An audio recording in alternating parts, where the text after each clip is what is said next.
Hey guys, I'm Joe. Welcome back to Clutch Up Garage. Today we got some exciting stuff. You see a bunch of Bitubo race suspension boxes and a badass Dyna in front of me here. Today we're going to install the rear shocks from Bitubo on this Dyna. This is a late model Dyna. So these are cartridge rear shocks, and then in a later video we are also going to show you how to do cartridge front forks on a Dyna 49mm front end, which would also be the same on like a newer touring bike, all that good stuff. So let's get down to how to install Bitubo race suspension rear shocks on your Dyna.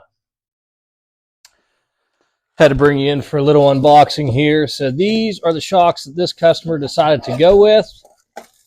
They are, of course, comes with great instructions as usual. These are their cartridge. I can't remember the part number off the top of my head, but I will get you that. On the side of the box here. Chrome spring, black body, dual adjustment, bottom and top. Very, very quality, very, very nice set of suspension. Even has Bitubo casted into the body of the shock there. So very, very nice. Very excited to see these on this bike. The chrome is really going to pop. Black and chrome, classic Harley stuff. But we will show you how to install these. They are pretty straightforward, pretty darn easy to do. Bitubo also supplies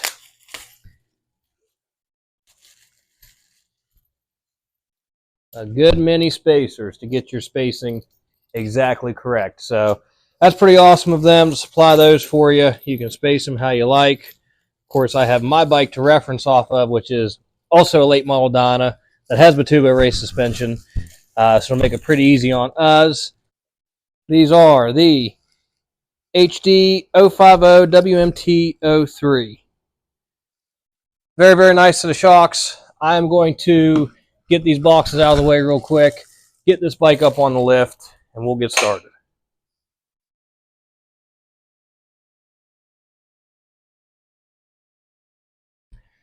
Okay, so if you've seen my last video doing this same process, pretty straightforward, pretty easy. Now, last video was my bike, my personal bike, and it was going 14-inch shocks to 14-inch shocks, so I didn't take both off at the same time.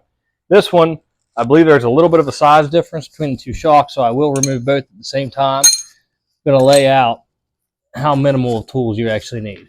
That's it. That's all you need. Swap your rear shocks. So, of course, first things first is getting everything loose. We have a 3/4 inch, you can't really see it, 3/4 inch socket, 3/4 inch wrench, and a T47 or T50 Torx bit, and then of course Loctite. I suggest always Loctiting stuff on your Harley. Let me go ahead and break these rear shocks loose. Simple as just undoing this bolt, and then on the belt drive side there is a nut behind the Torx bit. These are usually pretty tight, so it's not too bad. Wow, that was on there with like a half a thread and a whole lot of red Loctite. Wow. Yeah, there is literally Loctite on one thread, so that's interesting and concerning. Let's see about this guy.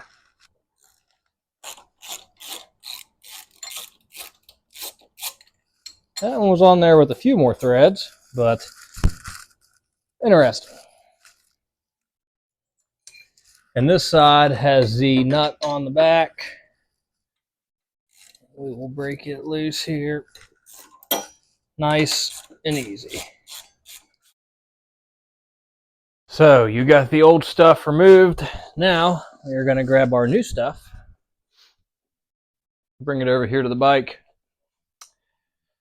And personally, I always start on the exhaust side of the bike, kind of set everything up from that side. A ton of red Loctite in this. So before we go any further, get a brush, and you want to get that old Loctite out of there.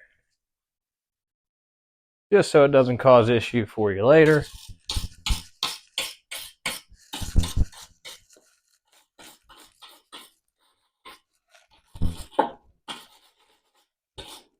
Cool. Threads are clean. Thick spacer. Slide that bad boy on. And we will slide this on there.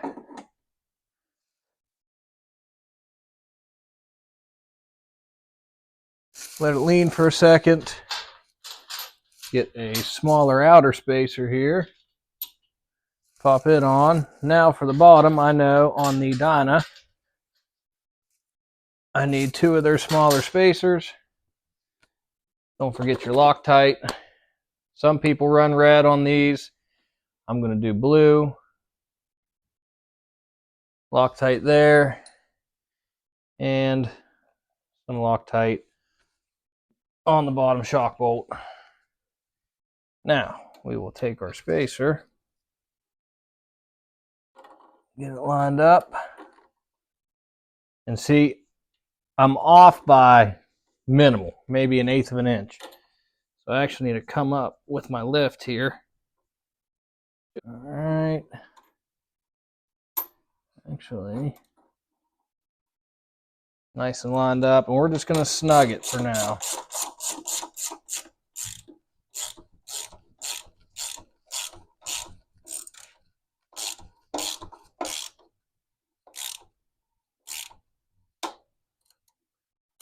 I don't like how that feels. What we're doing here is we are chasing these threads to get the old crusty Loctite out of them. And this is just a thread chaser. I believe 1/2-inch threads. And you can see that a whole pile of Loctite just came out of that. And now, when we install our bolt with our new Loctite on it, it should transition in there nice and easy. And you can see how much Loctite and dirt and grime we just pulled out of those threads. That's pretty crazy. Wow. Okay. Now that we got that out of the way here, we will take our bottom bolt with our fresh Loctite on it. Line this up.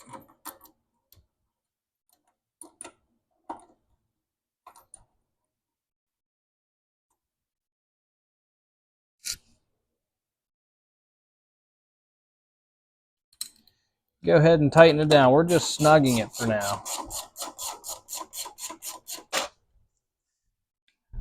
Now the actual indicators on the level aren't going to do me any good here, but I'm just trying to take this and see how straight we're looking. And really, that looks pretty good. It kind of visualizes how straight when you got something longer than just a shock. Looks pretty solid to me. So, basic suspension installation 101. Even in Bitubo's instructions here, it's going to be hard to see because the printer must be running out of ink, but straight up and down, check. Leaning this way, not good. Leaning that way, not good. Any sort of toe out or toe in, not good. You want your shock to be perfectly straight, so that way everything jives. And also when you tighten it down, you want to make sure your heims, these don't have crazy movement like other brands, but you want them to be able to twist and kind of contort and move as the suspension on the bike moves. So with those just snugged down, again, I'm going to move over to the other side, get it snugged down, chase all the threads real quick, and I'll be back.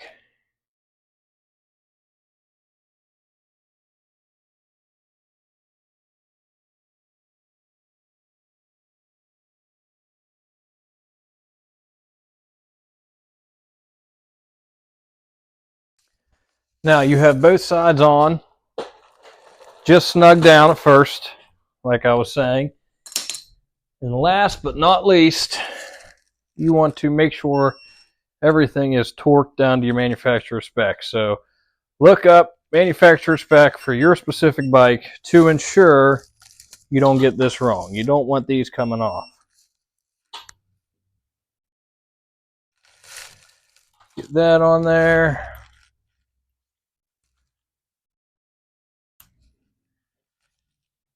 Oops, drop my socket. All right. And there we go. They are on. Now, of course, you will have to mess with your settings. Get them set to what you are after, of course. But otherwise, there you go. Installed, ready to be adjusted, ridden, and tried.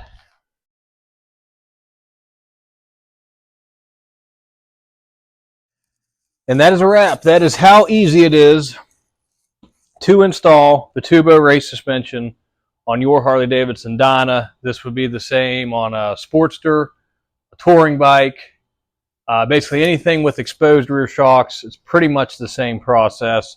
Might have a few more parts to take off to get to your suspension depending on the bike, but pretty much the same process. So thank you guys so much for watching. I hope this was informative. To cover a couple points that I really want to drive home, make sure your shock is straight up and down. You can look at it from the back and say, okay, take a level, have a buddy stand there. Just make sure your shock is straight up and down. Number two, make sure you are not crushing your heim joints or using a washer or a spacer not provided by Bitubo that would hinder the movement of that heim joint. These have to twist a little bit when they're working. And of course, Loctite, always torque your fastener to spec. Look up the factory spec, follow the factory spec, torque it to the factory spec. So again, thank you guys so much for watching. I want to give a shout out to Bitubo Race Suspension. Great shocks, great customer service. These are hand built in Italy, shipped over the pond to us. Excellent quality. I have zero complaints. I've been running mine now for a couple thousand miles, riding normal, thrashing, doing some hooligan stuff, and they have been really holding up well and performing better than any shock that I have ran. So again, shout out to Bitubo Suspension. Thank you guys for watching. I'm Joe again. Thanks for tuning in to Clutch Up Garage.